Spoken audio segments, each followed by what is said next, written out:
Welcome everyone to our PhD program webinar and faculty panel.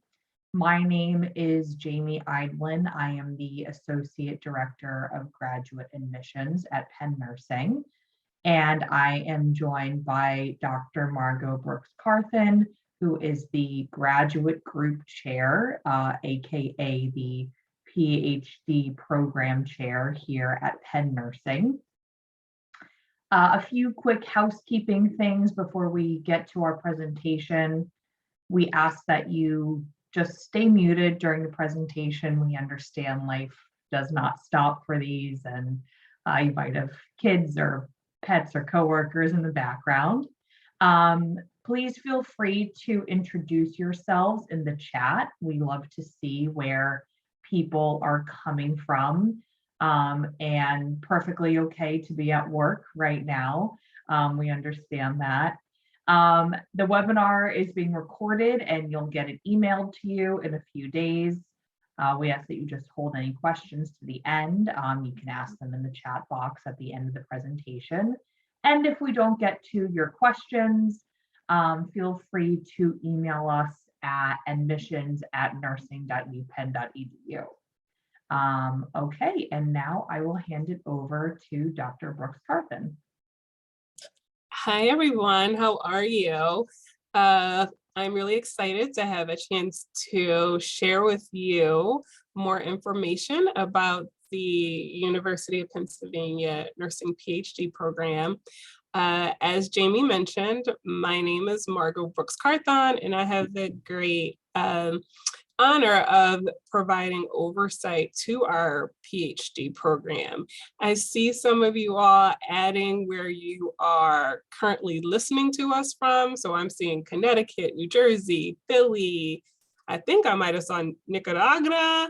I think I saw Korea. So for some of you here in Philly, it is 12:05. Some of you are in different time zones. So we really appreciate you coming to share with us and look forward to taking your questions. So I'm going to try not to be too long in my presentation, give you just enough, and then allow time for you to ask, questions. And of course, if we don't get to your question, then you can reach out to us directly. So without further ado, Jamie is going to move my slides along, and I'm just going to share a little bit about our program, what our goals are of the program, the application process, and just some of the end goals. Like, what should you look like? What should you expect from a Penn Nursing PhD program? And so our goals here at Penn are twofold, particularly as it relates to doctoral education. Our first goal is to develop you as a scholar. The Penn PhD program is a research-intensive doctoral program.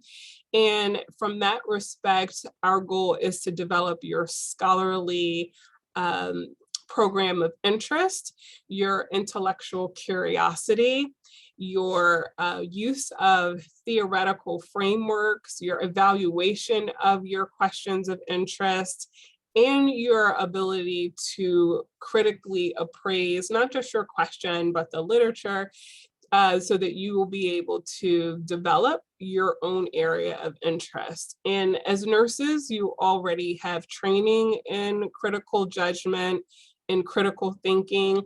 And our goal here at Penn Nursing is to take what you have as a nurse, because you've been trained as a nurse with critical thinking and a critical thinking lens, and to really elevate your skills and knowledge in that area. Our second goal is to develop you as a scientist. And again, when we think about scientists, we think about ethics, we think about building out your analytic knowledge, and not just analytic as in quantitative, but really thinking broadly about research methods that might support your area of interest. And some of that may be qualitative, some of that may be quantitative, some of that may be historical. My dissertation was used historical methods. And so you really have a broad opportunity here at Penn to think deeply about an area of interest and to explore that area of interest from a variety of classical, and emerging research methods. Next slide, please. As you apply to Penn's nursing PhD program, it's important to realize that the degree in philosophy, which is what the PhD is conferred by the University of Pennsylvania, not the School of Nursing. So you apply to the School of Nursing, but our PhD program, the regulations fall within the University of Pennsylvania's guidelines, and the university, you will receive a degree from the University of Pennsylvania. The Penn nursing program is research intensive. And so it's important to recognize that all PhD programs have a niche. Some are more teaching focused, some are more research focused, some are just right in between. And so while you will be prepared with skills related to being an educator, much of the focus of Penn's PhD program is research intensive. And from that perspective, you will be guided, mentored, and advised by some of the most well-regarded, well-respected researchers in the world, in the nation. And I don't say that, with pride or hubris. It really is the case that our faculty are well-known, and that it would serve you well to work under and with them, because the doctoral program very much is the apprenticeship model, meaning you work very closely with your mentors. And so it's important that whether you're looking at Penn or elsewhere, that you are mentored by experts in a domain or an area of interest. And here at Penn, we have a variety of faculty who have interest and expertise in areas related, in wide-ranging areas.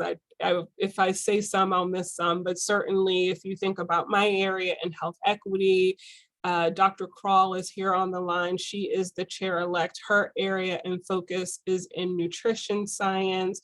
We have researchers who have interest in older adults, substance use disorder, pediatrics. And so it really, really is broad. And I do hope that you've taken some time to look through the faculty and research profiles of our Penn nursing faculty. Next slide, please. And so you all can tell me in the chat how many of you have started your Penn PhD applications, but if you haven't, this is the process. So on our website, there is a link to the application. The application requirements include an essay, your official transcripts, an application fee. You also will need 3 letters of recommendation, so be sure to ask your recommenders with enough time so that they can put together a letter for you, and a copy of your RN license. So I'm so happy to see folks are saying, yes, yes, yes, you have applied. You still have time, but you want to start working on that. Okay, so next slide, please. Because you want to know, once you apply, what happens. So the application deadline is December 1st. And once we receive your applications, our admissions committee will review them. And from that point, after the admission committee reviews, interviews will be sent to those individuals that we will invite on campus for face-to-face interviews. Those interviews will occur in January of 2022, and decisions for those applicants that will be accepted into our program will be made and sent in February. So that is the full, I guess that's about 3 months and maybe a little less, January, February, yeah. So 2.5 months from the time that we begin to evaluate applications, have interviews, and make our final decision. So it's a 2-month window before you know. Okay, next slide. So let's talk a little bit about the process. So you've gone through your application, you've made it through the interview, you're accepted into Penn's program. What should you expect? And so Penn's program is broken up into core courses, concentration courses, and experiential deep residency. So let me talk about those. There are 7 core courses. Those are the courses that all of our students take. And that kind of creates a baseline foundation that is shared among all of our PhD students. Well, we recognize that students have diverse interests. And so while you have baseline fundamentals, your interests require additional concentration courses. So we require 5 concentration courses. Many of our students take more. Those concentration courses are all graduate level and doctoral level courses, and they represent a balance of content and methods. And what that means is it's a blend between what your interest is and your method of that you will use to explore your question of interest. So for example, I mentioned that my dissertation was in history. So I was interested in the history of health disparities among racially minoritized communities, and I used history as a method to evaluate that content, right? And so it's a careful meshing of both. And so in addition to your core courses, your concentration courses, you also will have a experience in teaching. So there is a teaching residency where you will build your skills, knowledge, and expertise related to teaching. So that could be anything from helping to deliver course content, developing a syllabus, to learning how to engage with students who may have questions. And that's just a very small sample of some of the things you will do in a teaching residency. And we regard that residency as important because many of our graduates go on to work in schools of nursing where they would be involved with teaching, instruction, and education. The second residency is a research residency. And again, intense, experiential, hands-on experience in some of the areas that you will that will help you as you continue to develop your dissertation and your research topic of interest. So those are all of the formal and informal ways that you would be introduced and that you would experience throughout your doctoral education. Next slide, please.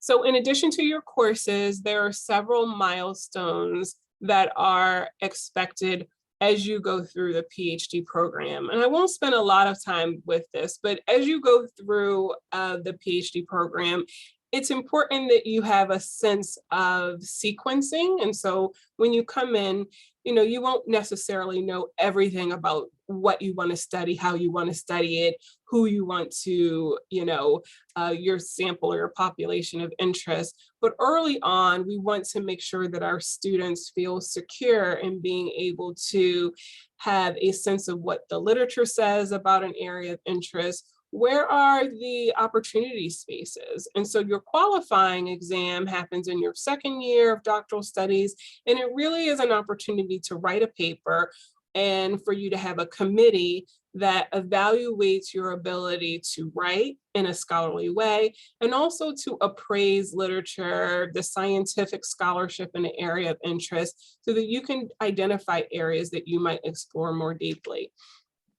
Usually in the third year, our students have taken their core and their concentration courses, and now they're really ready to think about their own topic of interest. Prior to undertaking that research, they would be expected to defend a dissertation proposal, which we regard as the candidacy exam. And so you will have had plenty of guidance from your mentors and your advisors as you're working on your candidacy exam. Once passing that exam, you will then be prepared to undertake your dissertation project, which then ends in a dissertation defense, and after which you've successfully done that, your degree is conferred. There are several different ways that a dissertation defense may look. Your final project may be 3 articles that you write related to your topic of interest, or it may result in a dissertation that is broken up into 5 chapters. And those are decisions that you make down the line under the consultation and advisement of your mentors and dissertation chair. So next slide, please. So those are some of the milestones. But in order to get to the milestones, you really, really depend heavily on mentoring and advising relationships. It's one of the things we pride ourselves on here at Penn. You see me pictured here. I'm a Penn alumna. This is my dissertation chair. And so I can speak very personally to the importance of the mentoring relationship, from everything from helping to guide and refine your ideas. Sometimes when we come into our doctoral studies, we have like really broad ideas, and it's so helpful to be able to talk to your mentor to help refine, edit, and tailor those ideas so that it's a manageable project that you can actually finish in 4 years.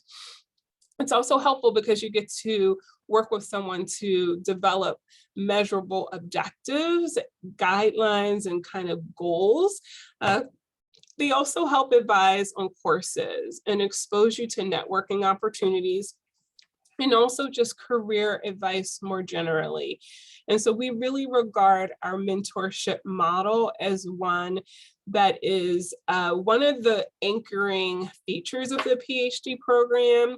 In addition to our advising mentors, we also have peer mentors. And so that means for any student that comes and is accepted into the program, not only would you have 2 advisors, 2 faculty advisors, you also would be paired with a doctoral student who's further along in the program. And we regard that as very important for socialization and just to have someone to ask questions of. And we also, in addition to our faculty and peer mentorship, we have something called pods. And those pods are small groups of doctoral students who are paired with 1 faculty member, and they're able to meet monthly just to discuss how they're doing. It's a small group setting. And it's a way to facilitate just socialization within our doctoral program, but also a way for students to provide advice. And the good thing about pods is that they are populated with students across the doctoral journey. So there may be 4th years, 2nd years, 1st years, and it's really been very successful over the past few years. So there's a lot of built-in support in our PhD program, and it's multi-level. And of course, there is the grad group chair. And so another level of mentorship, we have an associate coordinator for our PhD program, and her name is Janae Lamoureux. And so all together, we really work to support our students from multiple levels. Next slide, please.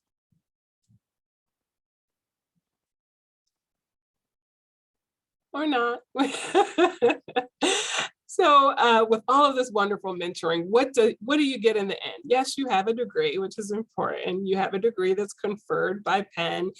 But some of the scholarly activities and products that you will work on throughout your doctoral studies include publications and writing, not just manuscripts, but sometimes viewpoints, blogs, op-eds. All of these are forms and formats to disseminate your research.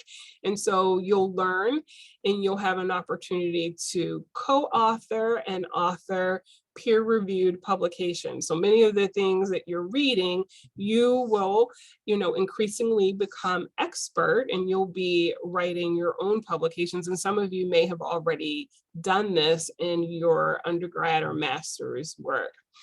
In addition to that, one of the core competencies of our PhD program is dissemination of work. So that means that you'll be not only writing and developing and submitting peer-reviewed publications, you'll also be presenting that work at professional conferences. And so many of you probably are members of professional organizations.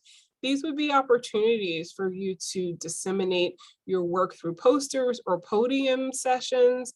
And your mentors would help to guide you. And so here you see one of our students, Helena Addison, and she is presenting work at a conference.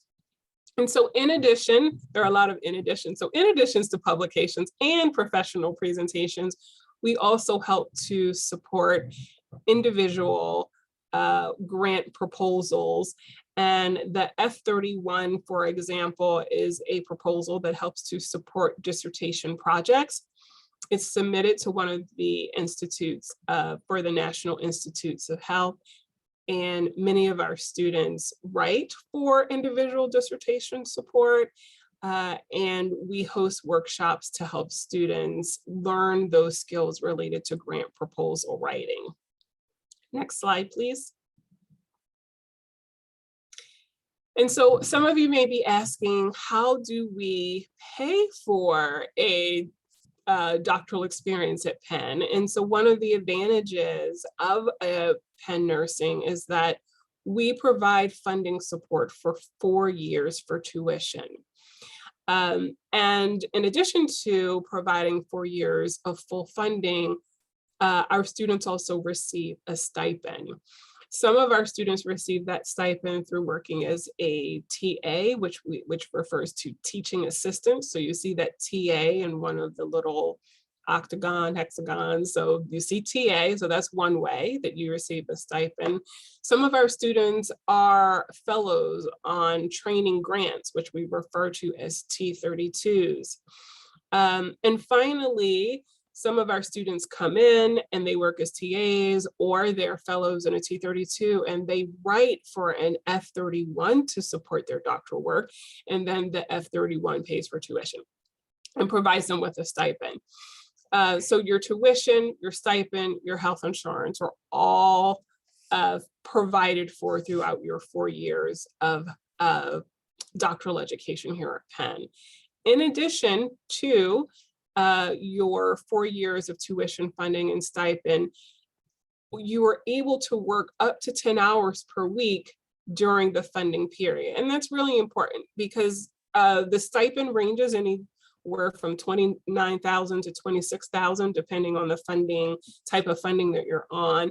And it's not uncommon that students work because, especially for those of you who are working as nurses, that stipend is helpful, but there's certainly opportunities that our students wish to take to increase their earning potential. So the 10 hours a week allows you to work as a research assistant, allows you to work as a nurse. Some of our students will take advantage of our nurse faculty loan.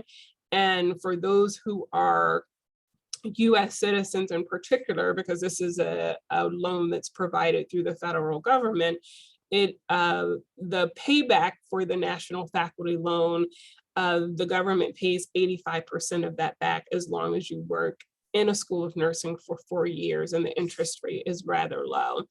And one of the things that we do for our accepted students is we set up one-to-one advising with our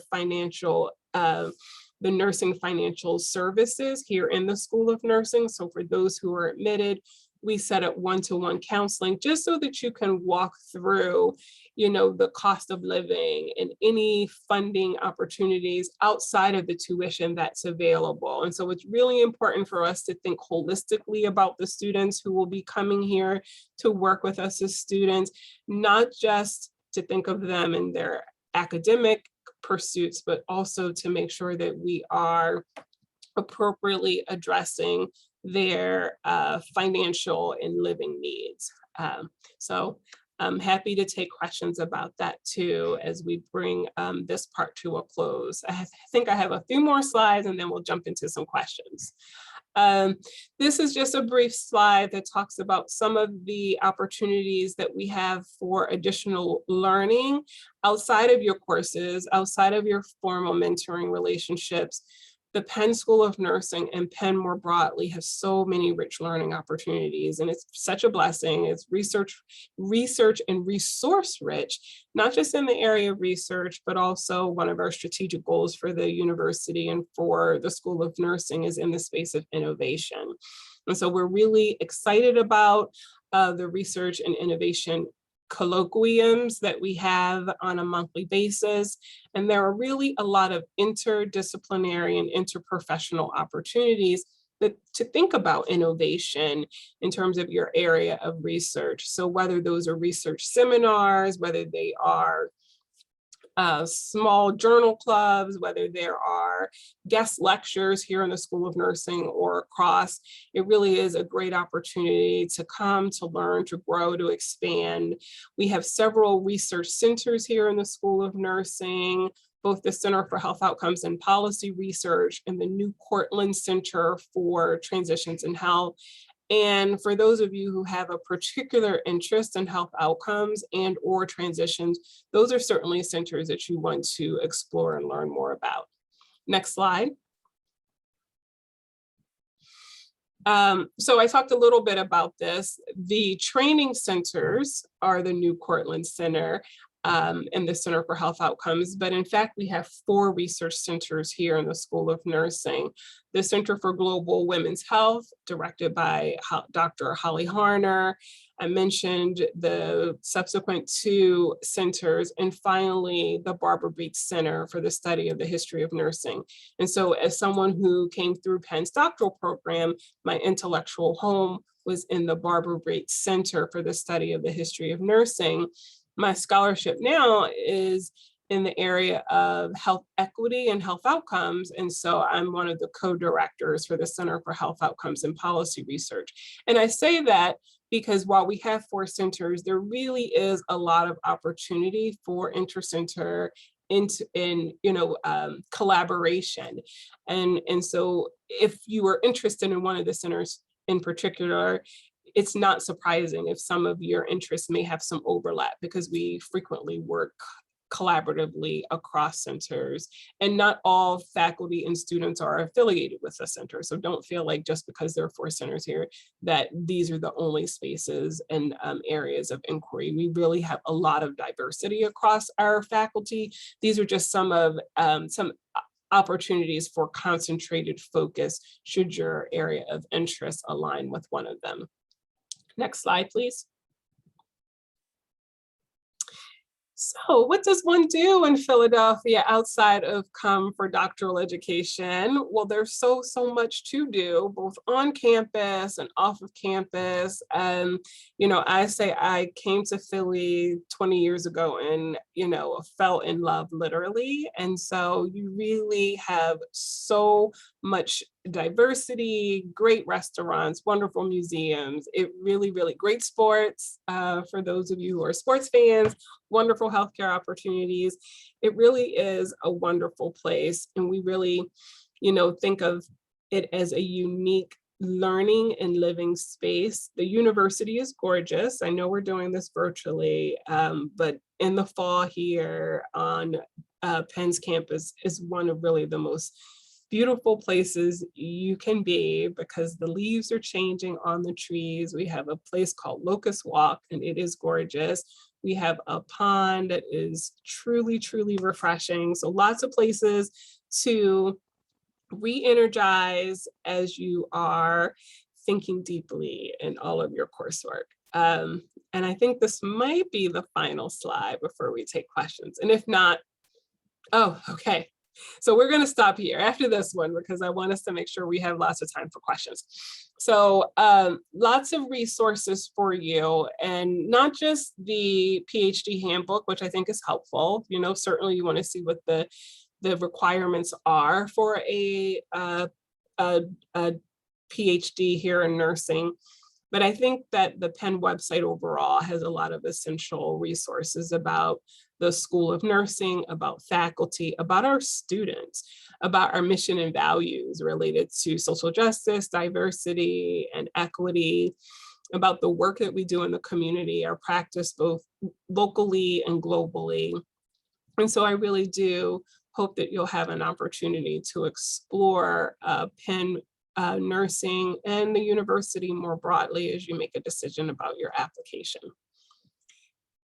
So I think unless I don't think I have too much more in the way of slides. And so I'd love to open it up to questions.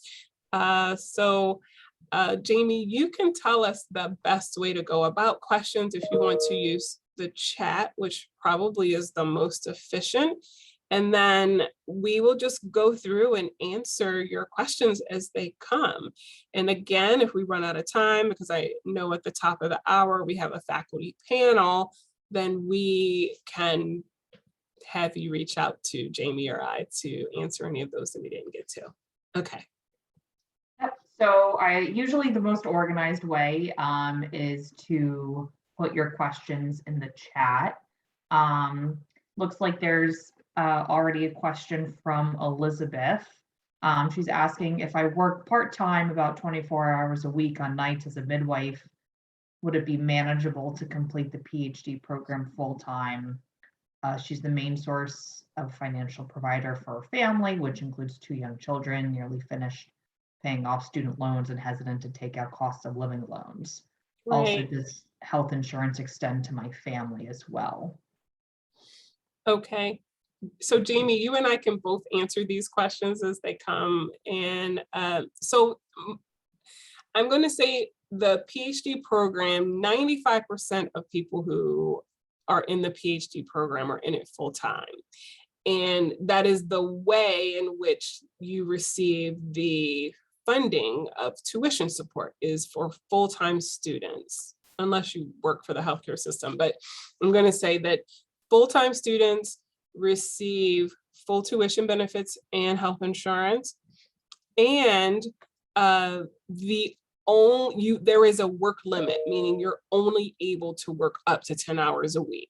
So that's 2 things. One, most students can't or don't do the program part-time, because you don't get the funding support. And 2, those who are full-time only are able to work 10 hours a week. Is that help? And Jamie, you can correct me. I think the health insurance extends to family. That's my understanding. It does. I was just finding the student health insurance website, and I'll paste it in here. You can see the rates for dependents, and it can also cover spouse or domestic partner. Okay. And so I see some other questions. Do you want to field the questions, Jamie, or do you want me to? Sure, I can read them. Okay. Do you think it is too late to reach out to faculty members? And if we have reached out to faculty members with similar research interests and they've not responded, what should we do? Okay. So I don't think it's too late to reach out. And I do think that if you have reached out once and you do a polite nudge and you don't get a response, if you have a specific question, you can reach out to either Jamie or myself, and we can certainly answer the question. If you're not able to get a response, that should not stop you from applying. You know, a lot of faculty might be juggling multiple projects and may not have a chance to get back to you. But if the fit between your research interests that you've described in your application and the faculty is there, that likely would be one of the faculty that would be interviewing. So you would still have an opportunity to meet them. And so I don't want you to think that if you haven't had a chance to talk to someone, that means that it's a no-go. And I don't want those who have had a chance to reach out to feel like that's a shoo-in. You know, it's an opportunity just to make sure you're understanding if it really is a fit. But, you know, either one of those things, neither one of those things, it kind of creates an advantage or a disadvantage, because we know that sometimes the ability to reach out and make contact with faculty may not happen for a range of reasons. But if you have specific questions, that's what Jamie and myself are here for. You know, the research questions may not be, we may not be able to answer those, but there may be someone else who does similar research that you might not know about, and we might be able to point you to someone else. So for those reasons, I say let us know. Did I answer both questions? I think you did. Okay. What does the part-time PhD experience look like? Does anyone work full-time while working on their PhD? No, it's very, very rare. And so I think I said before, 95% of the PhD program is really built for full-time. And of those that I've encountered that have done it part-time, remember, if you're part-time, you are responsible for the tuition. So that means you don't get the tuition benefit. which is why most people wouldn't do it full part-time. And the ones that have that I'm aware of are like Penn employees who are doing it, but the Penn tuition is covering, and so it takes a longer amount of time because they're working part-time, and even I'm not sure that they're working 40 hours a week, but they're working part-time, they're in courses part-time, and they are responsible for the tuition. So it's not nearly as common. Yes, the only people that I've known to do the program part-time are typically Penn employees, usually faculty. Yeah. Okay, how are mentors chosen? Are they generally the professors we've reached out to during the application process? Do both have backgrounds in our research area of interest? Typically, it's research area of interest broadly. That's how we make the decisions about advising. It may be the person that you reached out to, it may not, but it will be someone or someone's who have a area of interest that align with yours. And the reason that's so important, and I mentioned previously, the PhD program is the apprenticeship model. So you kind of learn by working closely with faculty mentors. So it's important that you have people who can guide you through your research process. And it's helpful when they are experts either in the methods that you're interested in using or in the content foci. And so that is how we make decisions about advisors. What percentage of students get accepted straight from their BSN program? I don't have that data on me.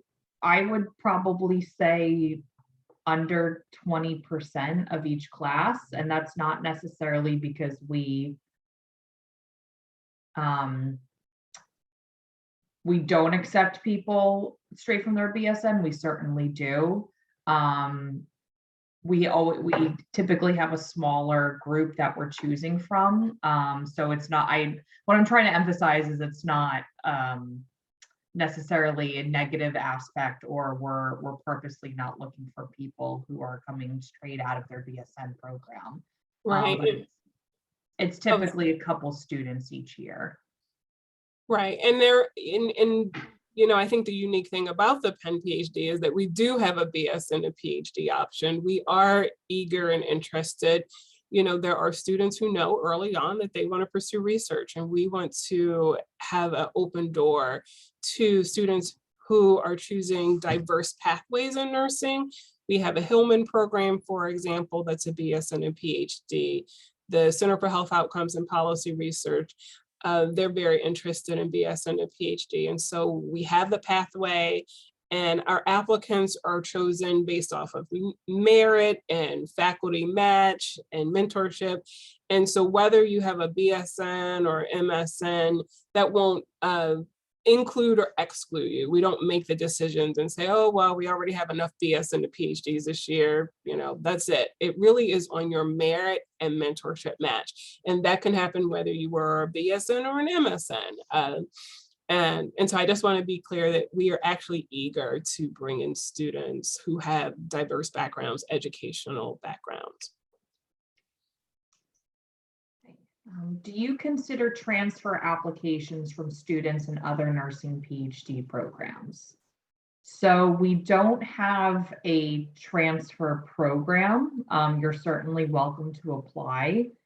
If you're admitted, you may be able to transfer up to 2 classes from your previous institution, but that would only be evaluated after admission.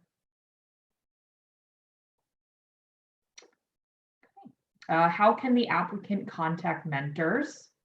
I will put a link in the chat to our faculty research interest page, where you can search by interest area.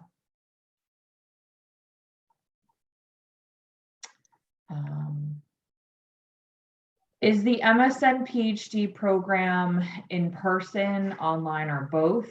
If in person, how many classes weekly and what days? So the MSN program varies depending on what MSN program you're doing. Both of our programs are in person. There's no remote option. Typically, classes are offered once a week in the MSN program, and that really depends if you're doing full-time or part-time. So you could be on campus anywhere from like 1 to 4 days, depending on what your class schedule is. Margot, I don't know if you want to say anything specific about the PhD program. Same. It's meant to be a full-time in-person learning experience. Obviously during COVID, we were all virtual, but we're in person now. And so that would be the expectation, that it's an in-person on-campus experience. Do you find most full-time students finish in 3 to 4 years? We do. Our average time to degree is 4 years. And some of that is because some of our programs, such as the Hillman and in particular the Chopper and the Future of Nursing, these are all kind of different PhD programs, are 3 years. And so funding support is for 4 years, but because we have these other programs within the PhD umbrella, students really do. If you require extra time, then you take the time you need to complete your scholarly work. But on average, students do finish in 4 years. What types of jobs do most of your PhD graduates get once they finish the program? And if they are nurse practitioners or certified nurse midwives, are they able to blend their clinical and research backgrounds? So typically after the PhD program, students will do a variety of next steps. And so some will go on to do a postdoc. And so a postdoc fellowship allows you to get additional research intensive experiences. Some will go straight into an academic post. Those who are doing a postdoc are typically going into an academic post. Well, they'll be doing a blend of research and education. Some of our PhD students will go on to work in government policy and healthcare systems. Here at Penn, for example, we have clinical educators. They are often clinicians and nurse practitioners. And so they will have a blend of research and scholarly focus, as well as maintaining their clinical practice. And so you really have an opportunity, depending on where where your interests lie at the end of 4 years, to really be creative about what you choose to do. Even in academia, those of you who, like me, are also nurse practitioners, should be able to blend your practice and your scholarship. Now, will you be able to do a 50-50 or, will that split be 80-20?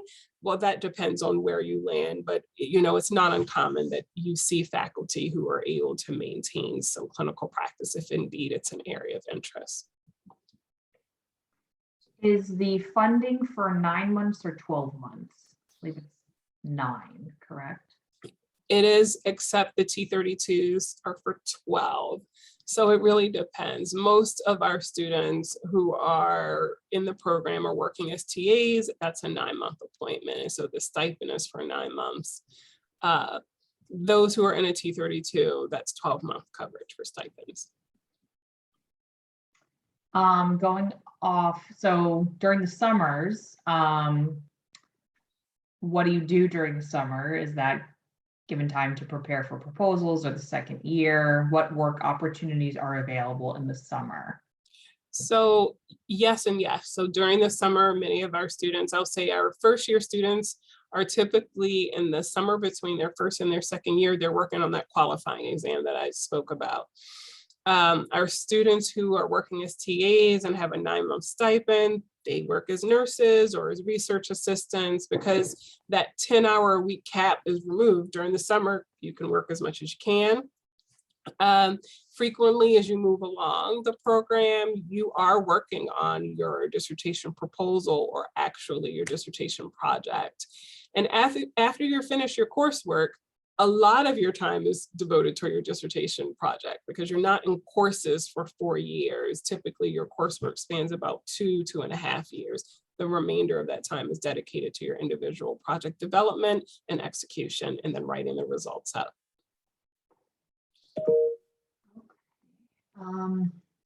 For the academic letter of recommendation, are academic advisors acceptable if we feel they can speak more to specific research experience and potential in the program? Sure. Yes. Yeah. Absolutely. Yeah. Mhm. We're not super prescriptive on who should write your letter of recommendation, because we understand that situations differ. So yes. How many PhD students will be selected this year?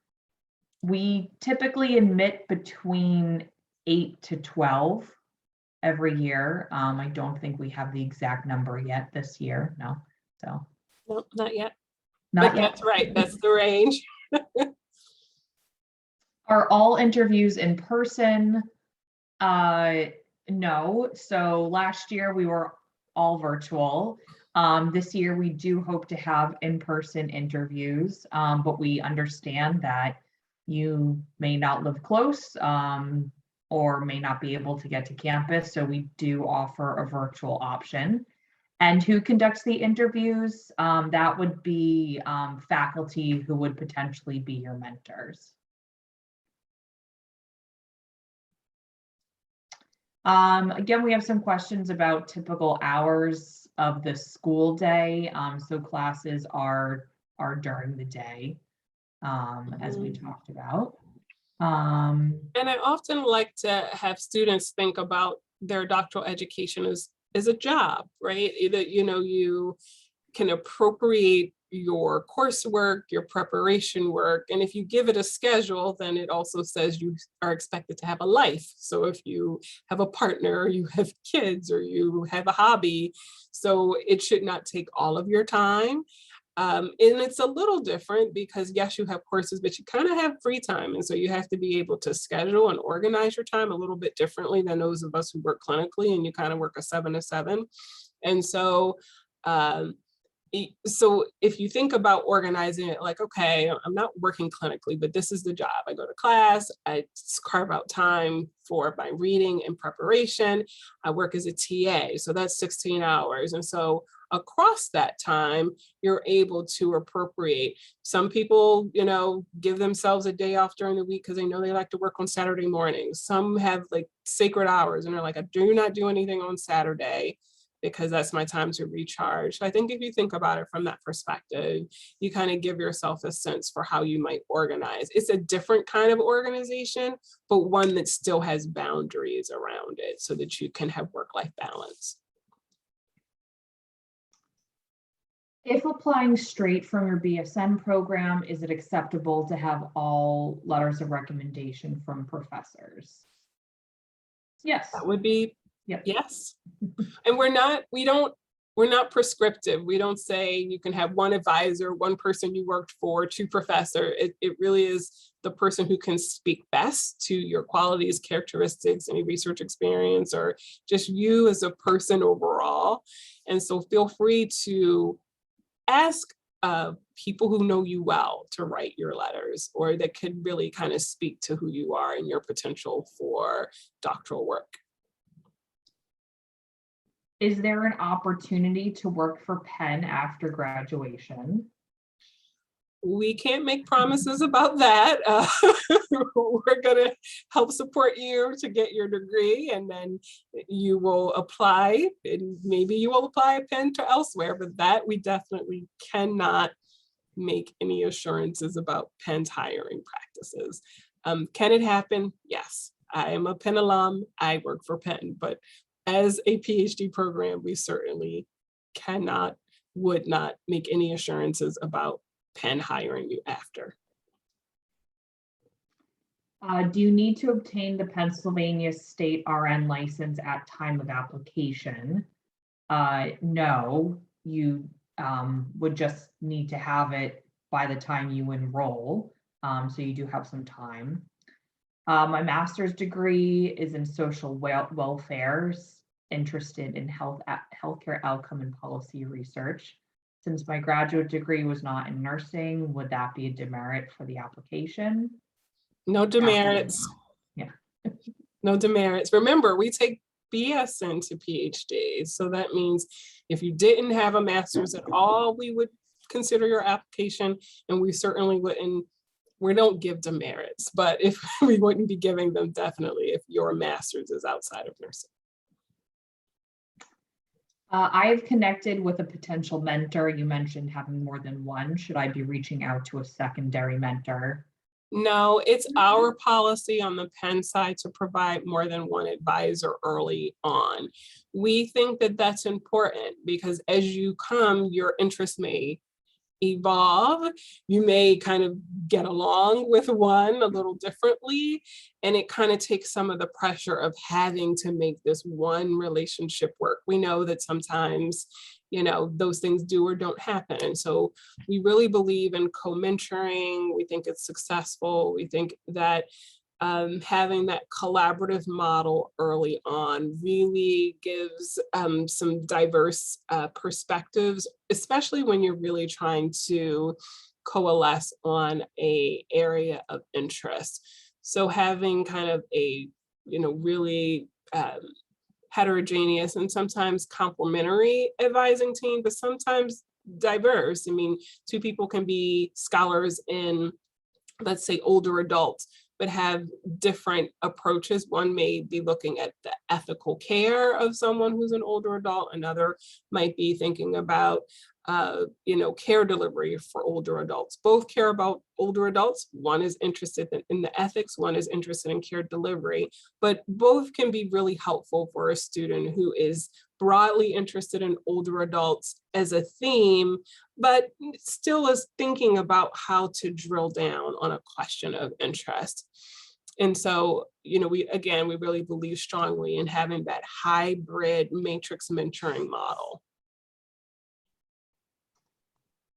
Besides the requirements listed, are there, actually, these are two questions that I'm combining because they're related. Are there specific backgrounds, experiences would you like to see in your applicants, and what's something that the committee is looking for in strong applicants?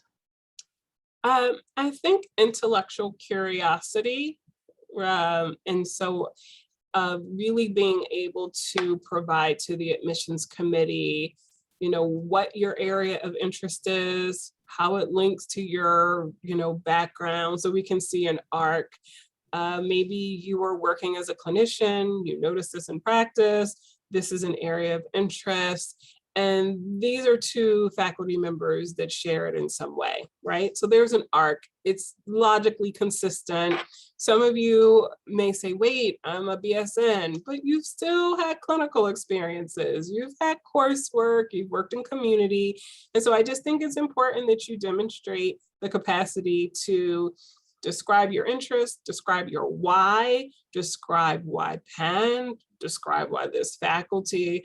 And I think it's important that you can demonstrate that intellectual curiosity, flexibility, and that you can, and are prepared for the rigor of doctoral education. And I do not have a US license. They're licensed in Korea. Should I get a US RN license if admission is given? That process can take a while, so I'd recommend starting the process now. You don't necessarily need it for the coursework in the PhD program, but if you do plan on working clinically here, you obviously will need a license. And I will just say, at the admissions, the level of the admissions committee, whether you have a US license or a Pennsylvania nursing license, that's not something that's considered. So if and when you're working on that, just know that your application, whether you have a current nursing license, we certainly admit international students, and that's not something that's considered then. It's something that, if and when accepted, you'd be expected to obtain a license, but that's not something we think that you need to have in January, for example. Okay, and a few more questions because our faculty panel will start soon. So there's a question about the video interview. There's no video interview for the PhD program. That is for another program, but there's no video interview component for that. And if going from BSN to PhD, will there be opportunities for students to gain some bedside clinical experience while in the program? So it's not formally a part of our program with the exception of the Hillman, which is another process. And so if you are a BSN to PhD, the Penn program doesn't carve out a space or time for you to get formal clinical experience, though I will say that there are BSN and PhDs who find opportunities to work, but it's not a formal part of the doctoral program. Okay. But you are a licensed nurse, and so if you're interested in working clinically, you have up to 10 hours that you would be able to do so because there is a work allowance. And so certainly, you know, your faculty mentors would support and encourage your interest in doing so. All right, we'll stop there for the first portion. I want to thank Dr. Brooks Carthen and also Dr. Kroll for being on here. We're now going to go to our faculty panel. Let's just take a 2-minute break. We'll come back here at 1. So if you want to stretch your legs, grab some water, feel free to do so, and let's reconvene at 1 o'clock.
Okay, I realized that break was probably a little less than 2 minutes, but we have a really wonderful presentation with some of our faculty here at the School of Nursing, and they are going to talk about their pathway to their PhD program, what it's like here at Penn Nursing, the research they're focusing on, and then we'll have some time for questions at the end.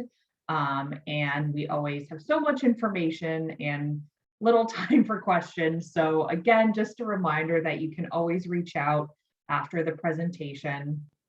So it is my pleasure to introduce just a few of our wonderful faculty here at Penn Nursing: Dr. Ariana Chow, Dr. Peggy Compton, Dr. George Damiris, and Dr. Catherine McDonald. So with that, I am going to just go in the order. So Dr. Chow, whenever you're ready, you can start us off. Excellent. Thanks so much. I'm very excited to be here and to see so many people interested in PhDs in nursing. I'm just going to go ahead and share my screen for all of you. I hope you all can see that.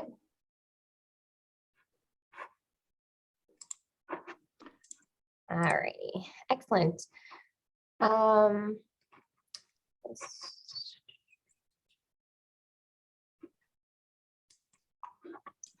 you see my slides okay? Ariana, if you go to the top where it says display settings and you click on that in your PowerPoint, if you click on that and you say swap It'll go to your Perfect. presenter slide. Thank you so much. I haven't used Zoom on my You're computer. welcome. So my program of research is focused on advancing approaches for weight management. Again, I'm an assistant professor at Penn Nursing, and I'm also the medical director at the Center for Weight and Eating Disorders at the School of Medicine, and the director of enrichment programs at the Penn Center for Nutritional Science and Medicine. In terms of my career trajectory, I participated in a 4-year BSN program and also did a family nurse practitioner program at Boston College. And during that time, I had a undergraduate research fellowship that was focused on serotonin regulation in eating disorders. And during my family nurse practitioner program, I really became more interested in what disordered eating would look like in patients who were overweight or had obesity. So that led me to pursue a PhD program at Yale University in nursing science. There I was supported by a T32 from the National Institutes of Nursing Research on Self and Family Management, and also had an F31 where I was further investigating the relationships of stress, binge eating, and metabolic abnormalities. After that, I wanted to get more training specifically in vulnerable women, children, and families.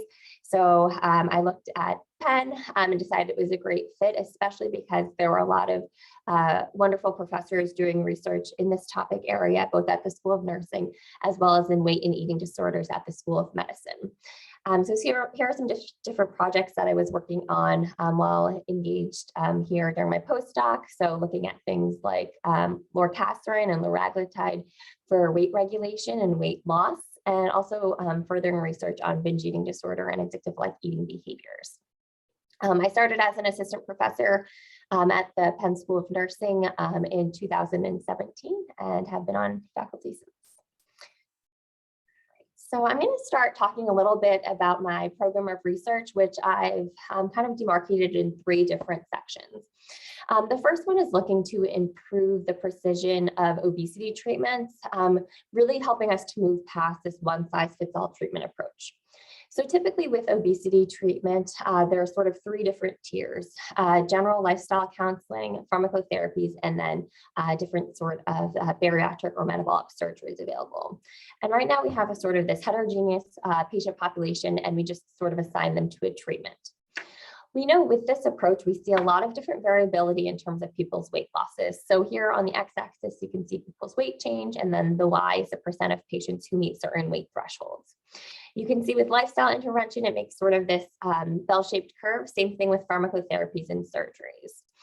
So that's kind of the current standard of care, how things people are. And my research is really helping to identify different types of obesities. So obesity affects 42.4% of adults in the United States.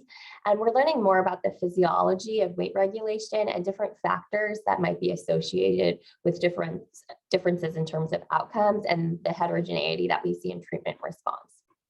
So here you can see the different types of obesities. There's over 60 that have been identified already. And there's different sort of factors too that have drawn more attention, specifically things like social determinants of health, as well as different sorts of physiological or behavioral phenotypes. So again, my work is really helping to sort of move past the standard of care to more tailored approaches where we might be able to sort of identify people with certain sorts of biological or behavioral phenotypes and then assign them a better sort of treatment that will work well for them. And an example of this is my work looking at binge eating and binge eating disorder. So binge eating disorder is the most common eating disorder in the United States. And it's kind of under-recognized from a healthcare landscape, partly because typically the stereotype of eating disorders is that it affects people who are underweight and white. However, we know actually that there's a lot of disparities in terms of the actual prevalence and people who are actually receiving diagnoses and treatments. So this is an analysis that I did that was looking at the relationship of binge eating and weight loss counseling using just behavioral weight loss treatment. As you can see here, people who are continuing to have binge eating throughout treatment are at higher risk for having lower weight losses. People who aren't binge eating have better weight losses over time. And this really indicates that people who are continuing to binge eat with our behavioral weight loss programs really need further interventions like cognitive behavioral therapy or different sort of add-on pharmacotherapy treatments. I'm just going to highlight some other sort of work I'm doing in this area as well, which is identifying biomarkers and biobehavioral mechanisms underlying these obesity-related phenotypes. Right now, I have a no-cost extension on a K-23 funded by the National Institutes of Nursing Research that's looking at neuroresponses to food stimuli before and after treatment with cognitive behavioral therapy for people with binge eating disorder. And this is to help identify different sort of mechanisms that might be underlying this particular phenotype, bringing us closer to understanding what sort of biology is undergoing this mental disorder. Another trial that I'm engaged with right now is funded by WW, formerly known as Weight Watchers, which is looking at neurocognitive changes that happen with the behavioral weight loss treatment. And this is actually a picture from one of my participants' brains. We're particularly interested in hippocampal volume size, which is kind of these little blue structures that you see here. All right, so the second strand of my research is looking at ways to improve weight loss maintenance. And we know that this is sort of the Achilles heel of obesity treatment. So a lot of times with behavioral weight loss treatment, we see sort of this hockey puck relationship that kind of looks like a check mark where people are hitting their lowest weight loss around 6 months or so, and then there's gradual weight regain over time. And we see this with lifestyle interventions. This is a graph showing essentially how many years after weight loss, what percent of weight loss is regained. And you can see by 5 years, almost 80% of weight loss is regained over time. Unfortunately, we actually see the same thing with surgery. So there's really this misconception that bariatric surgery is the easy way out, but we know it's really not. We see sort of this bell-shaped curve at 2 years. And then if you go to 6 years, you can see that there's a shift over in terms of people regaining weight over time. And some people even end up gaining weight with bariatric surgery. Some example of studies that I'm doing in this area. This is one from a publication that was looking at a medication, lorcaserin, for weight loss. And in this particular trial, we induced a 5% weight reduction in our participants using meal replacements. And then after 14 weeks here, we randomized them to either a medication or a placebo. And you can see here, the placebo group and the lorcaserin group, unfortunately, didn't change, or there was no significant difference at the end, though we did see a difference at 24 weeks. And I partnered with some different industry leaders, Eli Lilly, as well as Novo Nordisk, and we're conducting similar weight loss maintenance trials, looking at the effects of tirzepatide for weight loss maintenance after inducing a weight loss. And then we're also looking at oral semaglutide. This one is just a general randomized clinical trial where people are randomized at the beginning. And my third area of research is really addressing barriers to weight management. And I do this both from a research perspective as well as a teaching perspective. So I've highlighted just a couple publications here from the last couple of years, really highlighting the lack of information of actually how much nutrition education nurses get during their training and really the need for more. There's not a lot of great standards in terms of how much nutrition education nurses should get or nurse practitioners should get, even though they play a really integral role in terms of weight management as well as nutrition counseling. I also wanted to highlight that there is a graduate nutrition minor here at Penn Nursing, and there is amazing faculty members here, including Dr. Comfer and Dr. Prahl, who you just heard from, that do a lot of different types of research. So it's really rich in terms of being able to do sort of translational research as well as things like implementation science. I have really strong collaborations too with folks from Penn Medicine, especially those at the Center for Weight and Eating Disorders, Penn Center for Nutritional Science and Medicine, which does a lot of work on things like metabolomics, as well as high dimensional analyses, and then also partnerships with the VA doing some different work looking at traumatic brain injury and cardiovascular risk factors. And lastly, since you all will be students or seeking to be students, I wanted to just highlight some of the wonderful work that my students are doing, which I'm so proud of and really privileged to be able to work with them. So one of my students, Ashley Cooper, is an RWJF Health Policy Fellow and also a Presidential PhD Fellow here at Penn. And she's been working on some different publications looking at health disparities related to obesity as well as other chronic diseases. I've also worked with some different medical students, and you can see their publications here, as well as some different BSN students. All right, and here is my contact information, and I look forward to our discussion. Thank you so much. Next up, we'll have Dr. Compton. Thank you. And I'm just going to try and share my screen here.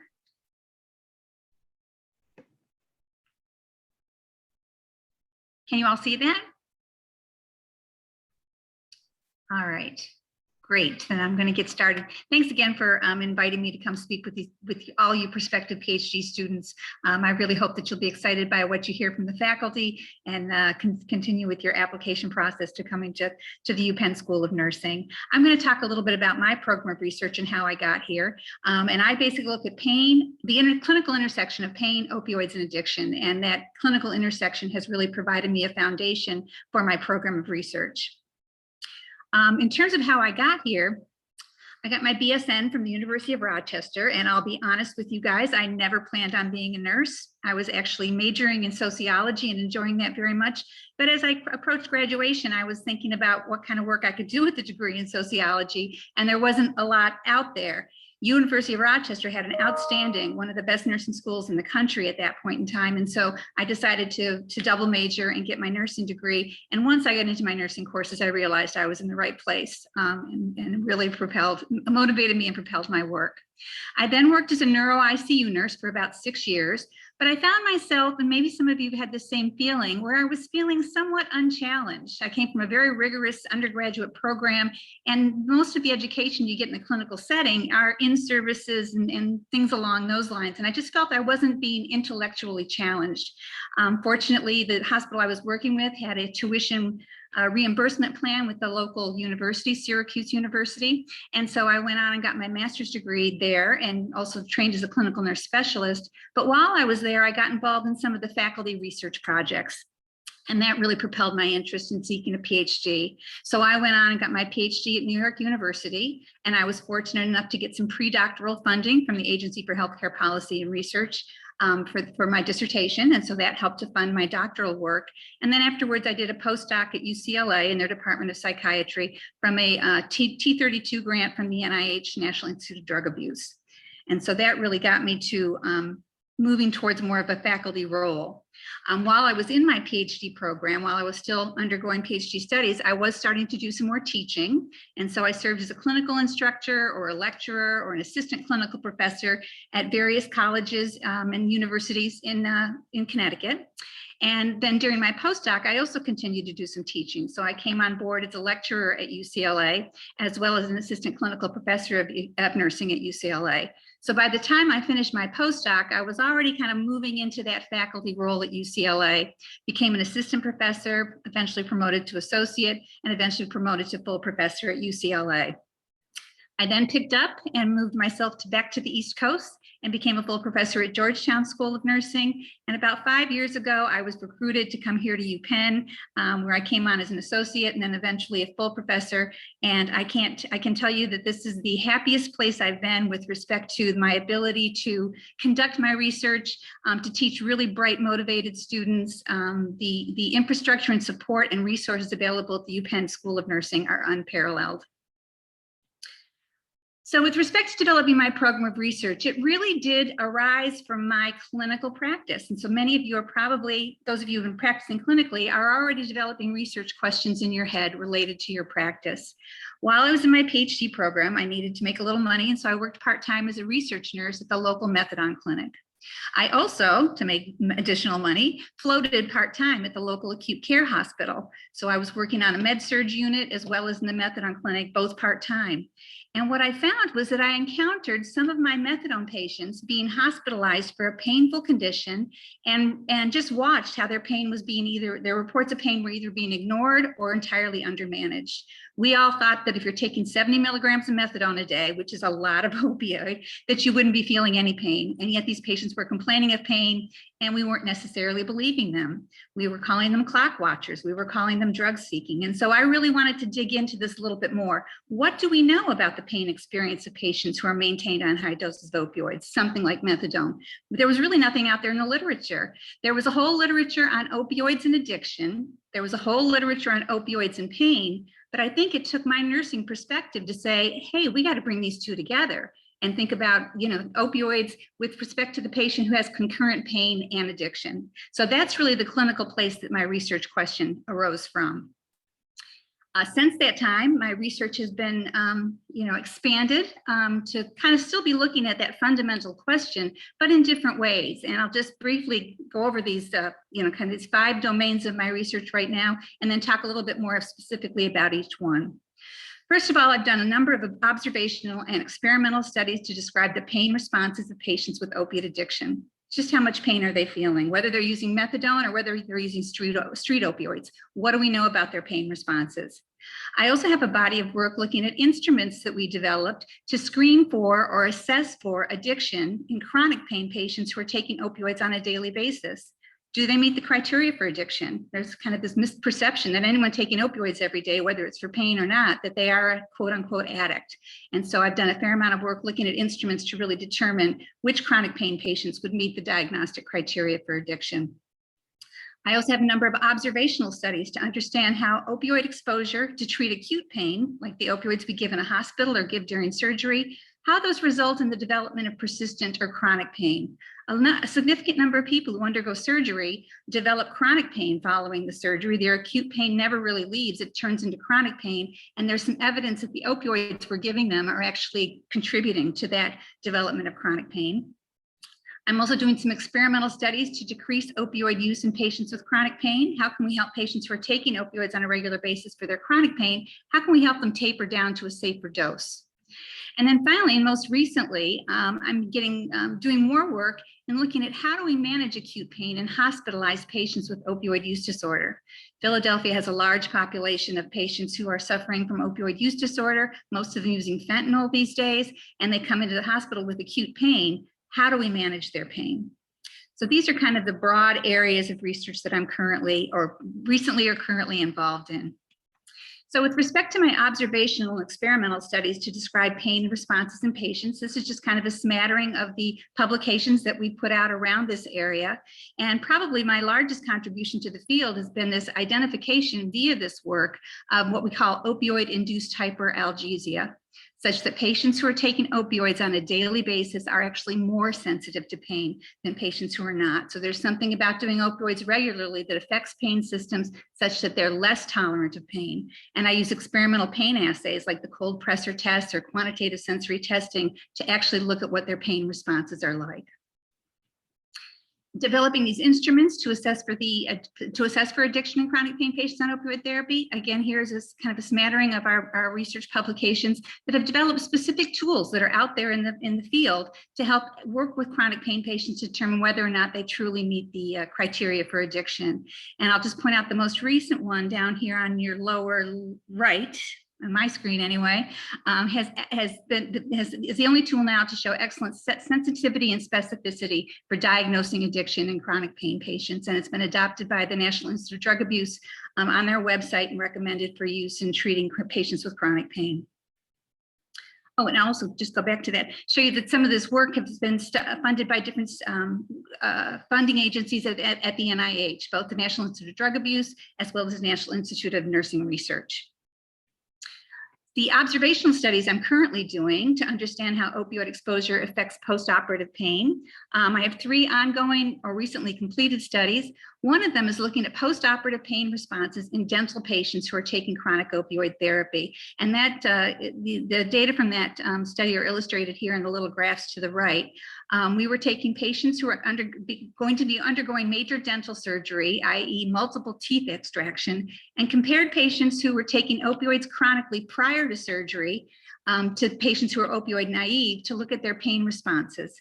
And what we found was that patients who were taking opioids chronically prior to surgery were already more sensitive to experimental pain prior to the surgery. But then after surgery, their pain was also more severe than patients who had not been taking opioids. So again, kind of demonstrating this existence of opioid-induced hyperalgesia in patients as they approach surgery, affecting their postoperative pain outcomes. We also did a study funded by one of the pharmaceutical companies looking at improving patient outcomes using multimodal perioperative pain management. This was a study where we provided basically opioid-free surgery to patients. There are ways we can do surgery without opioids, and looked at their pain outcomes and showed that those patients who did not receive opioids during surgery actually had better pain outcomes postoperatively. And then finally, some work we're doing with the Department of Anesthesiology here at UPenn. We're looking at how much opioids patients get during joint replacement surgery during their surgery, and how does that affect their development of chronic pain postoperatively. That study is still ongoing, so we don't really have data to report yet, but our hypothesis is that patients who receive more opioids intraoperatively are going to be more likely to develop chronic post-surgical pain postoperatively. The studies that we're doing to look at decreasing opioid use in patients with chronic pain. We have a study, NIH-funded study right now looking at the effects of tapering opioids on opioid-induced hyperalgesia in chronic pain patients, with the idea that as we taper patients down off their opioids, their ability to tolerate pain should improve. We also have a current CBT, cognitive behavioral therapy intervention, to help patients taper their opioids prior to surgery, with the expectation that their postoperative pain outcomes will be improved. And then also with some funding from the Penn Center for Health Incentives and Behavioral Economics, we had developed an app to work with chronic pain patients who were trying to taper their opioids to help motivate their ability to decrease their opioid use while increasing their physical function. And most recently, we're interested in how do we manage pain in hospitalized patients with opioid use disorder. And so we've gotten some small intramural grants to look at the qualitative study, looking at the experience of being hospitalized for endocarditis among individuals who inject drugs. And then we also have another small study looking at acute pain and discharge against medical advice among hospitalized patients with opioid-related diagnoses. And this is looking at a large secondary data set, looking at people who discharge AMA against medical advice and trying to get a better sense of how their pain management or lack thereof motivates their willingness or their desire to leave the hospital. So I hope you can see that across this body of work that come from multiple different funding sources, some from the NIH, some from UPenn sources, some from the industry, some from School of Nursing resources, so that you can anticipate that your body of work will be seeking funding from multiple funders. And finally, just a final slide to kind of remind you all that one of the things that the faculty here at UPenn really enjoy as part of their role is mentoring students. And so this is just a list of the number of PhD and postdocs and junior faculty that I'm mentoring in my day-to-day work. So the opportunities for faculty mentorship are great here at UPenn. And I hope you will consider that as you're thinking about applying. And I'll finish there. Thank you. Thank you. Okay, next up is Dr. Damiris. Thank you. Let me share my screen.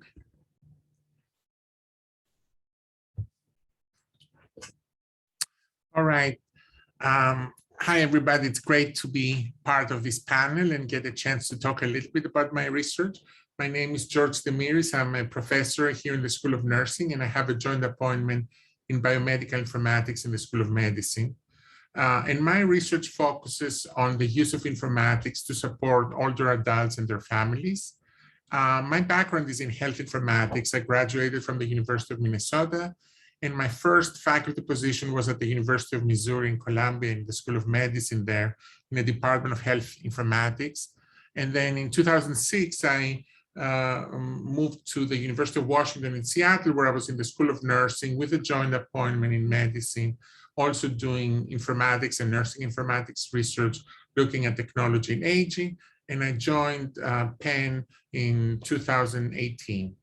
And I really wanted to come to Penn because of its emphasis on interdisciplinary work as well as innovation.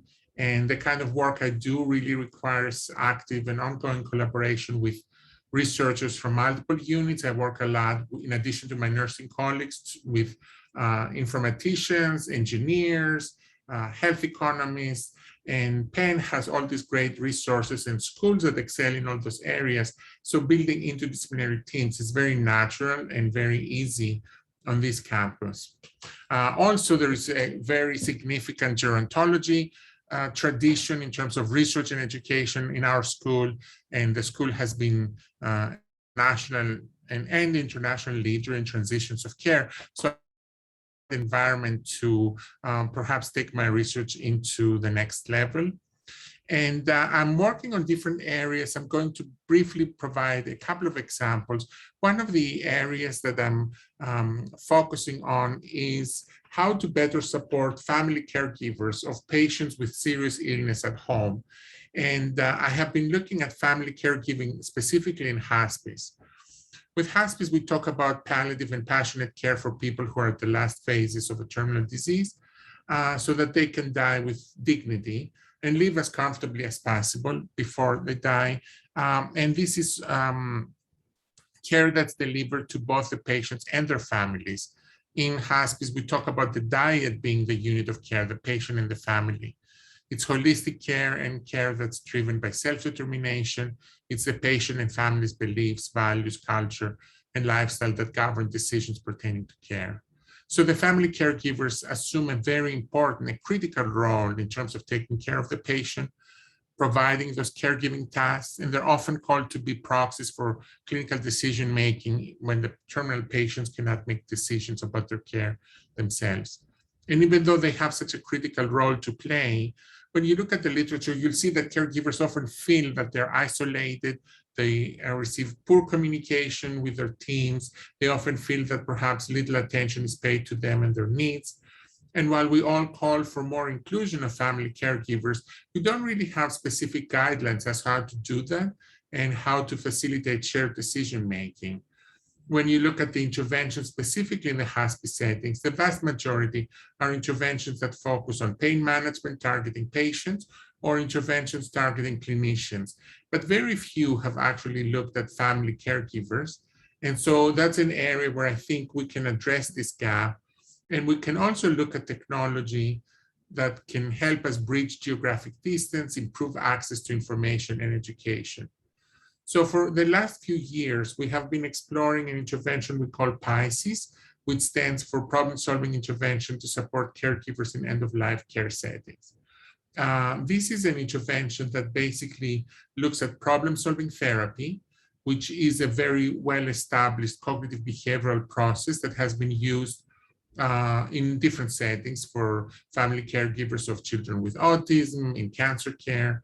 Problem-solving therapy is basically the structured approach by which we identify the most pressing problems. We try to identify why there are a problem, what would be the consequences, what are potential solutions. We explore what the strategies are, we implement one of them, and they evaluate their effectiveness. So it's a conscious, rational, effortful, and purposeful activity. And we have found that a lot of times hospice agencies really struggle adapting these types of interventions that may require additional resources because they have very limited resources. So the reason we looked at technology in this clinical trial is to see, can the use of video conferencing and other web-based tools or other informatics tools make that delivery be as effective as in-person delivery, but perhaps at less cost and comparable outcomes. So we have family caregivers who are randomly assigned to a group that receives standard care, and then a group that receives standard care with the addition of PISES in person versus PISES on web, synchronous, asynchronous, and looking at different modalities to find out what could be an effective but also generalizable tool for family caregivers.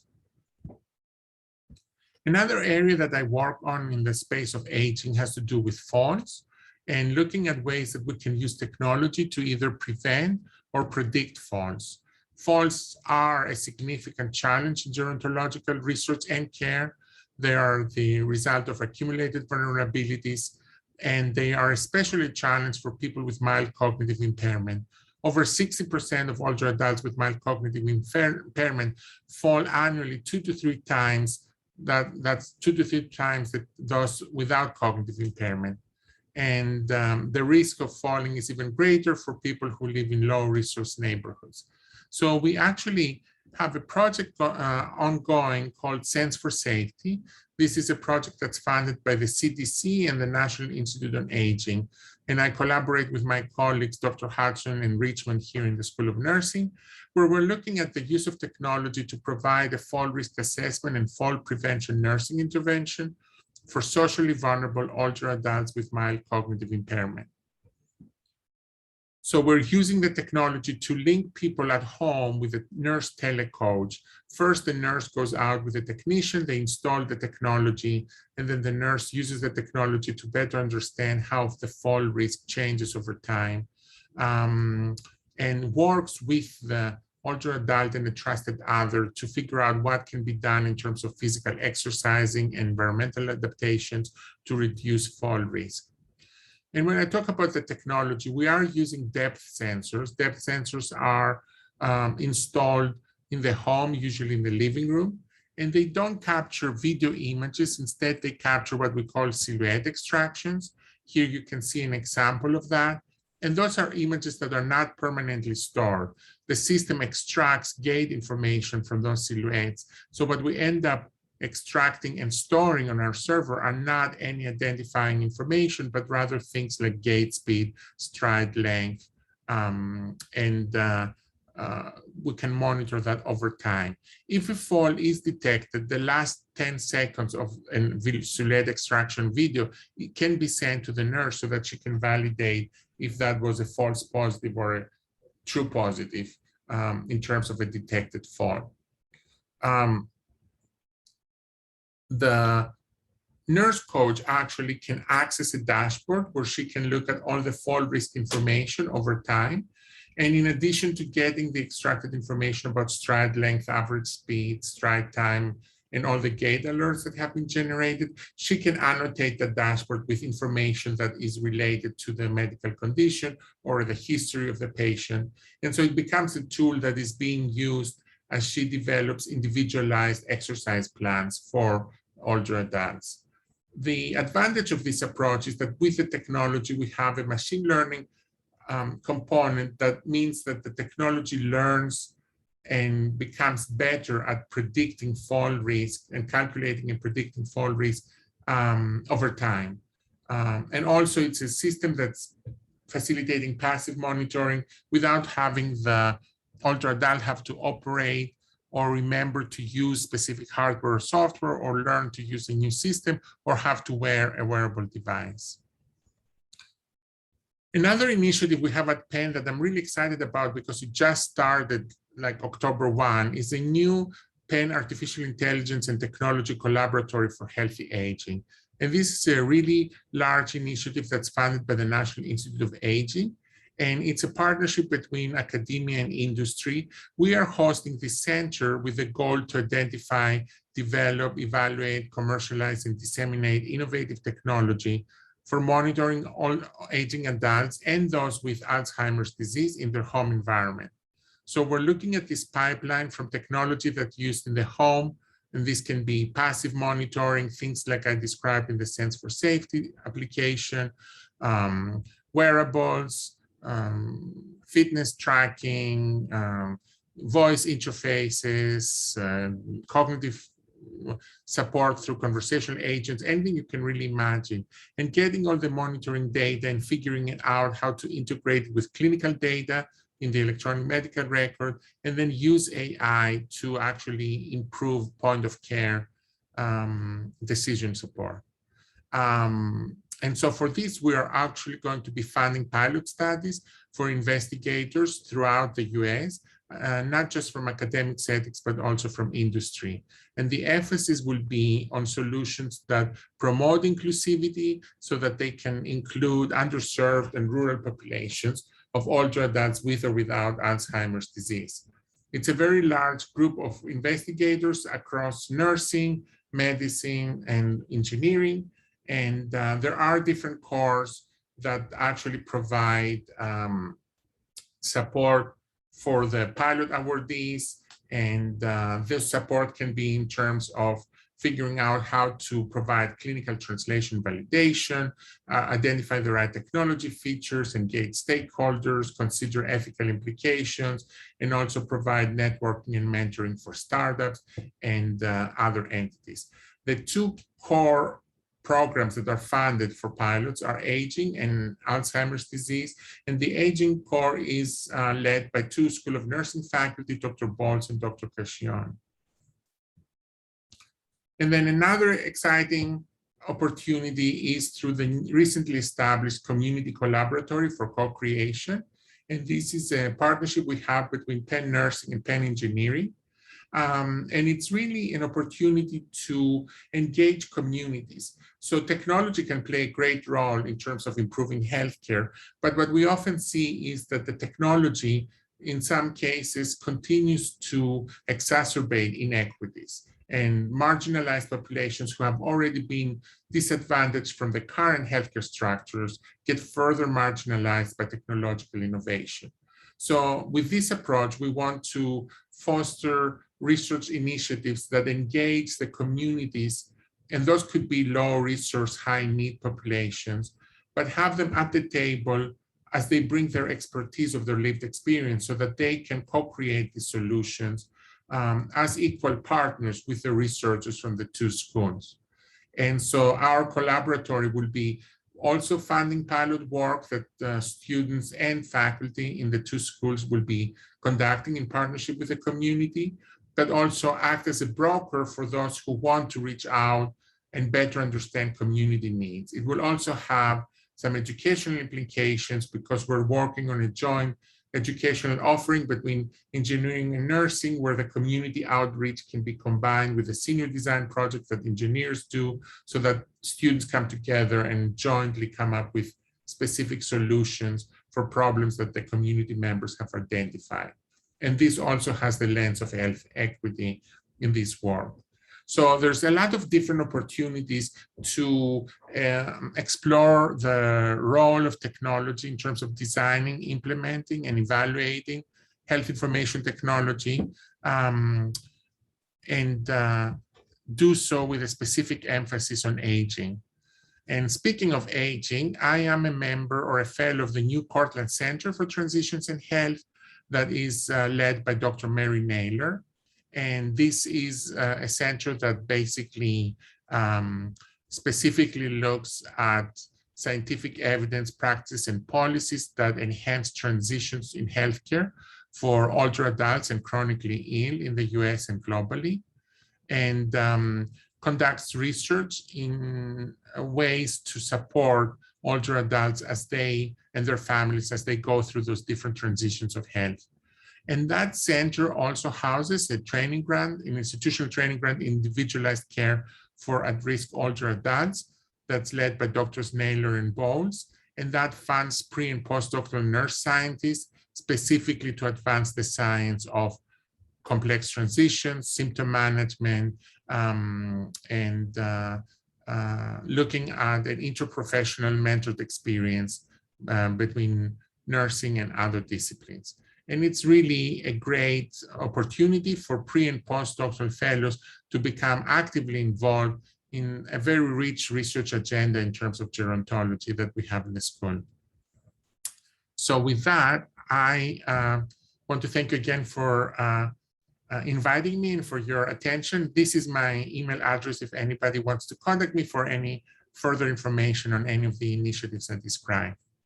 Thank you. Thank you. And last but certainly not least, we have Dr. McDonald. Let me just make sure I'm sharing my screen appropriately, setting up my, let's see. And all right, are we seeing all the same thing? All right, hopefully it's the big slide. So my name is Kate McDonald. I'm an associate professor here at the School of Nursing, and I also have a secondary appointment as an associate professor of pediatric nursing in the School of Medicine, which helps me in my collaborations with Children's Hospital of Philadelphia, which is right across the way. I also have an administrative position where I am vice chair in my Department of Family and Community Health. And so here today, I'm going to talk a little bit about my program of research, looking at injury prevention in adolescents, so advancing injury science for adolescent health promotion with a focus on motor vehicle crash prevention. So in the instructions, it was for us to talk a little bit about our, road and how we've gotten to where we're at. And I did so with some laughs of going through some of my old pictures, trying to find where I was at different stages of my career. So you'll have to bear with me as you see the transition, mostly in my hair throughout the years. So I did my BSN at Villanova University and went right into working in a pediatric intensive care unit right out of my BSN. I knew I was always interested in caring for children, and the PICU was a great environment for me. I then actually went to a float pool position and finally worked as a school nurse. So I had a variety of jobs when I think about across the care spectrum of children. And it was my job as a school nurse working clinically. I went to go get my master's at Monmouth University, which is a small school in New Jersey. And I realized that I really had the research bug. I had lots of questions. I realized that I was good at collecting data, analyzing data, and coming up with new questions after looking at all that, particularly around adolescent health and well-being. In the intensive care unit, we would care for critically ill children and adolescents, but in the school, they're a largely healthy group that were walking around my hallways. But to keep them healthy, realizing that injury was an important part of prevention that we needed to address. And so this was actually a picture of me going for my in-person interview at Penn. So I did my PhD at Penn, and that was me all nervous in my ill-fitting suit, probably on the day of the interview, as I traveled a couple hours for that. And I was very fortunate to be part of the PhD program at Penn. I studied, my focus of my dissertation was on community violence exposure and positive youth development. Part of the process for me of the dissertation was honing my interest in adolescent health and well-being, really around learning how to develop a question, design a study, gather data, and taking the next steps. I was fortunate to be a predoctoral fellow on a T32 while I was in the PhD program here at Penn, and then secured an F31, which is an individualized predoctoral training grant. And this is me walking across the stage at graduation, which was quite a joyous thing. And then when it came to, I kind of knew through my doctoral training that I felt like, yes, I received the research training. I've learned a lot about adolescence and community violence exposure, but I had interest in other mechanisms of injury when it came to adolescence and injury prevention. And so I did a postdoctoral fellowship at Penn and CHOP, started on the T32 again as a postdoctoral fellow, and then moved to a K99 ROO, which is another type of mechanism from NIH that allows for postdoctoral training and then moves into what they call an R-level grant. And that focused on the topic of risky driving in adolescence. So I gained great skills in intervention development, driving simulation as an outcome for teen driving performance, and learning about surveys and running a feasibility randomized control trial. And luckily, I've been here at Penn faculty for over 7 years. I'm thrilled to do what I do. I really do love what I do. And people ask me, what do I love about my job? And for me, it's really about training the next generation of nurses. I really care about what I do every day in working with students, and I really find great joy in that over time. So why my focus on injury prevention in adolescents? Well, motor vehicle crashes are the leading cause of death. And what we know is that crashes are largely preventable. And it's not just about risky behavior. It's not just this idea of teens taking risk, but it's really a number of factors that come into it, whether it's lack of skill, whether they are engaging in risky driving, or perhaps there's environmental factors with the roadways or with the automobiles that can lead to crashes and the leading cause of death. So, around COVID, there's been a lot of talk of, well, teens aren't driving, or what has that done to the trajectory with teen driving behaviors? But unfortunately, what we've seen a trend over the last decade of crash rates coming down, but we've seen an uptick in the last year of the new data coming out. So we know our work is not done in trying to prevent teen motor vehicle crashes and keeping teens healthy and themselves safe and those on the roadways around them. So I'm really fortunate right now to be working actively on a number of studies all around the facets of adolescent driving behavior. And so as I talk through each of them, they do have some differences, but they all really coalesce around this idea of reducing teen driver crashes. And so I'm going to talk about a distracted driving study that I'm running right now, and what that looks like, about how and where teens use their cell phone while driving. I'm also going to talk about a study where we're looking at returning to drive after concussion in adolescents. And then last, a large randomized controlled trial that I'm co-leading, looking at improving learner driver outcomes and motor vehicle crash prevention. So luckily here at Penn, even though one of the fantastic things is we have access to a lot of different entities that help us with connections. So yes, my primary appointment is at Penn Nursing, and that's my primary identity, but I'm fortunate to be connected with the Center for Injury Research and Prevention at Children's Hospital of Philadelphia, which has been immensely important in the work that I do around healthy as well as teens with diagnostic issues. Also the Penn Injury Science Center, where I am co-director of the training core of Penn Injury Science Center, which leads to opportunities for students to gain skills in injury science. And last, I am nursing faculty with the LEA program, which is out of CHOP, Leadership Education and Adolescent Health, where we have a one-year fellowship that nursing PhD students can be involved in to gain expertise in adolescent health and leadership. And all these together really make for nice collaborative experiences when it comes to research and training. So just very briefly, the first study that kind of is taking up a lot of my world right now is this study that's funded by the CDC looking at space-time characteristics of cell phone use while driving. There's a lot of data out there about how teens say they use their cell phone. We know that it is associated with crash risk in adolescents from a variety of factors. But in the ever-changing landscape of how teens use their phone and the cars that they use their phone in, we need to figure out ways to help reduce cell phone use and reduce that association with risky driving behaviors. So we're in the process of recruiting 125 teens ages 16 to 17 who are licensed in Pennsylvania, and we're going to have them download an app. And we're following their driving behaviors. And then we're going to look at the how, when, and where they're using their cell phone while they're driving. We've seen in our preliminary data that teens may say, oh, I only send a text message when I'm sitting at a stoplight.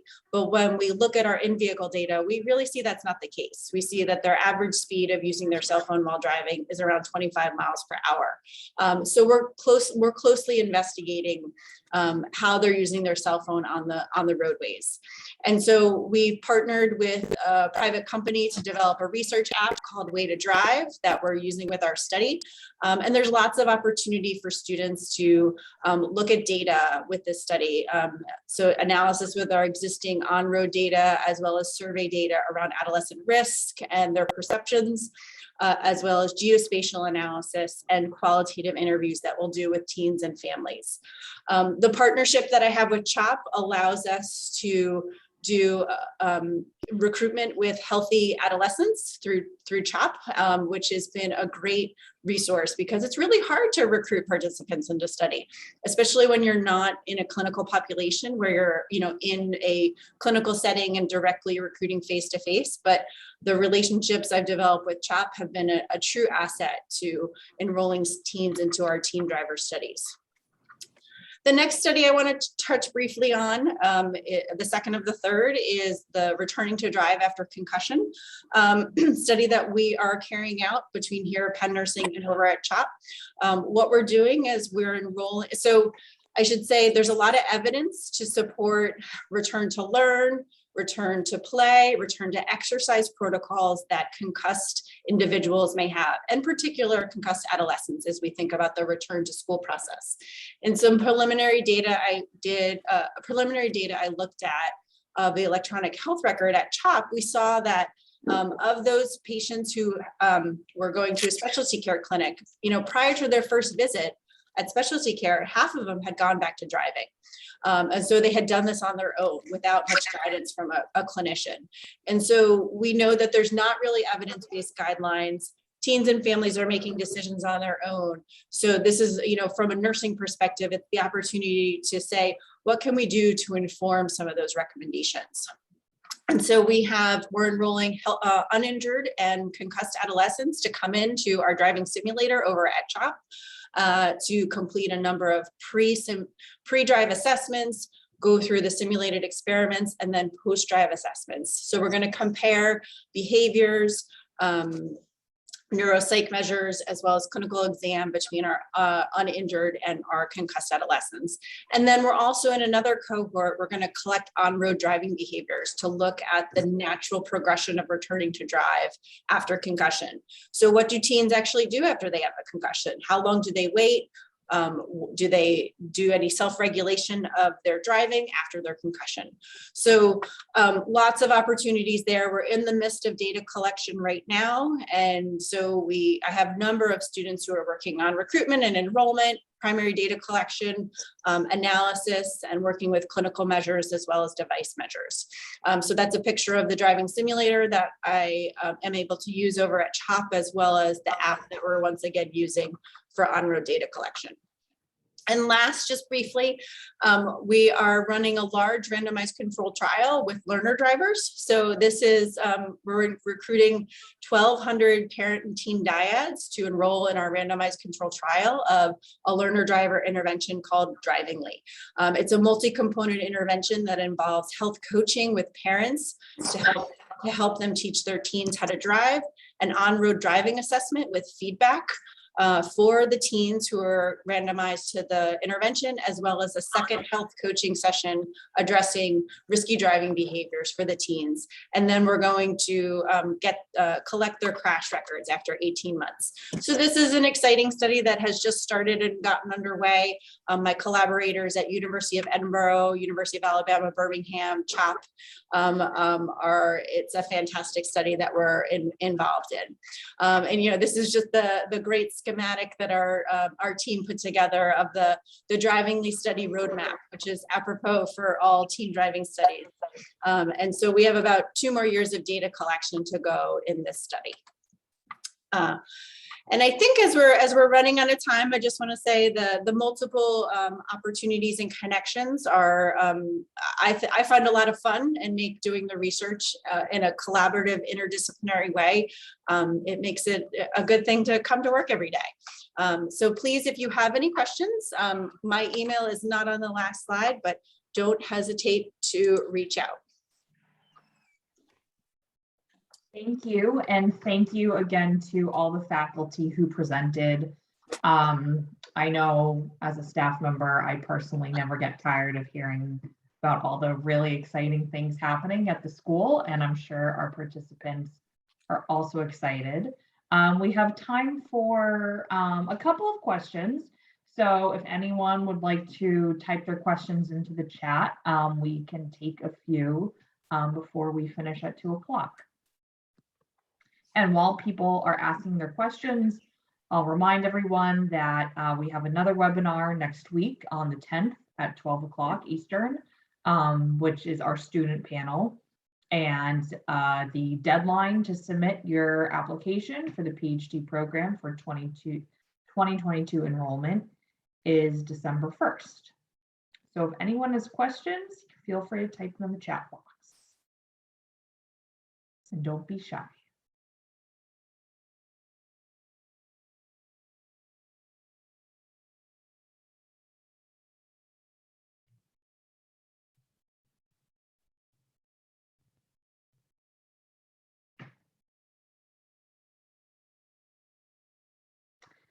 I can answer this question. If you're accepted, can you defer or do you have to reapply? Deferrals are granted on a case-by-case basis. We typically do not grant deferrals for the PhD program. I can ask a question for our faculty while people think of them. Many of the people attending are working on their applications right now. If you could think back to when you were applying for your PhD program, any pieces of advice as they work on it and hit submit?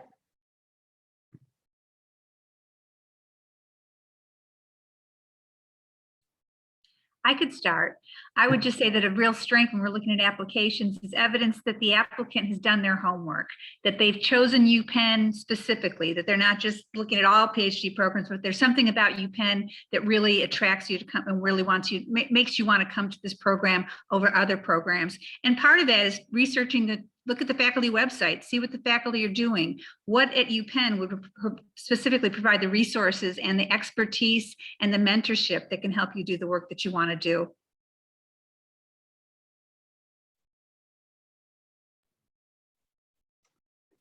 Okay, Yeah, and how about, oh, sorry, Dr. Damaris, can you go? I was just going to second that, and basically it's a question of match and whether you think Penn has the right resources for you and the right faculty. Sometimes people worry too much about having a detailed research question or agenda, and I think it's important to know overall what one's general interest might be and what types of questions people might be interested in exploring. You don't have to worry about having the details of a specific project or a specific question, but you do want to make sure that there are people at Penn that you think you could work with and the right centers or resources that would support that agenda. Looks like there's a question specifically for Dr. Chow. Do you do any research on plant-based diets and the effect on health? I don't have anything currently ongoing on plant-based diets, though I have reviewed a lot of the literature, and I would say it's definitely an area of strong interest, especially considering more and more discussion happening about climate change and the importance of plant-based diets in terms of possibly reducing our carbon footprint.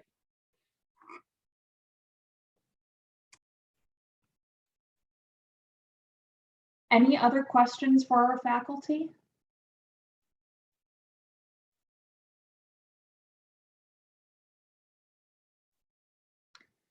Do students and faculty from different research areas have spaces to share what they're doing? It's interesting to hear all the different studies. So as faculty, do you do anything like this for anyone else? I would say I can go first, that there's definitely a lot of opportunities to share what we do. There's different seminars. The Office of Nursing Research sponsors different events where there'll be panels focusing on a specific theme and inviting researchers from the school working on different projects. So there's definitely opportunities for us to share what we're doing with our colleagues. And then the students also have peer mentoring, and they come together either in seminars that other centers put together, and they get to share their work too. They often get to submit some of their ideas to get feedback from faculty in specific aims workshops. So I would say there's plenty of opportunities to exchange ideas and have dialogue, see what others are doing. Obviously, we're a big enough school where it's hard to keep up with what everybody's doing at any given time, but I think there's definitely opportunities to share and have that dialogue.